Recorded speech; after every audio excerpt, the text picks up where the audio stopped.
Israeli বর্বরতায় গাজায় গেল 2 দিনে আরও 1.5 শতাধিক ফিলিস্তিনি নিহত হয়েছে। এ নিয়ে 45,700 ছাড়িয়েছে প্রাণহানি।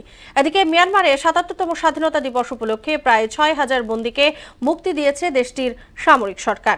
অন্যদিকে 10 জানুয়ারি যুক্তরাষ্ট্রের নবনির্বাচিত প্রেসিডেন্ট ডোনাল্ড ট্রাম্পের সাজার বিষয়টি নিশ্চিত হলেও কারাদণ্ডের সম্ভাবনা নেই।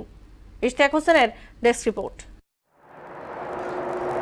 নতুন বছরেও গাজায় তাণ্ডব অব্যাহত রেখেছে ইসরায়েল। সবশেষ কামাল আদওয়ান, রাফা সহ বিভিন্ন আশ্রয় কেন্দ্রে বিমান হামলা চালিয়ে গেল 48 ঘন্টায় আরও 150 ফিলিস্তিনিকে হত্যা করেছে নেতানিয়াহু সেনারা। এতে 45,700-তে ঠেকেছে প্রাণহানি, আহত হয়েছেন 1 লাখেরও বেশি মানুষ।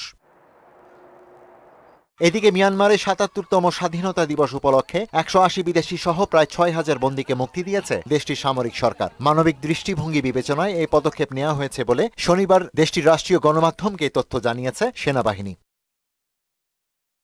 অন্যদিকে পর্ন তারকা স্টর্মি ড্যানিয়েলসকে ঘুষ দেওয়ার এক মামলায় 10 জানুয়ারি যুক্তরাষ্ট্রের নবনির্বাচিত প্রেসিডেন্ট ডোনাল্ড ট্রাম্পের সাজা হওয়ার বিষয়টি এখন নিশ্চিত। তবে কারাদণ্ড বা অন্য কোনো সাজা দেওয়ার সম্ভাবনা নেই বলে জানিয়েছেন একজন বিচারক। যৌন সম্পর্কের বিষয়টি ধামাচাপা দিতে স্টর্মিকে ঘুষ দেওয়া সংক্রান্ত ফৌজদারি মামলাটি নিউ ইয়র্কের ম্যানহাটন আদালতে বিচার চলছে।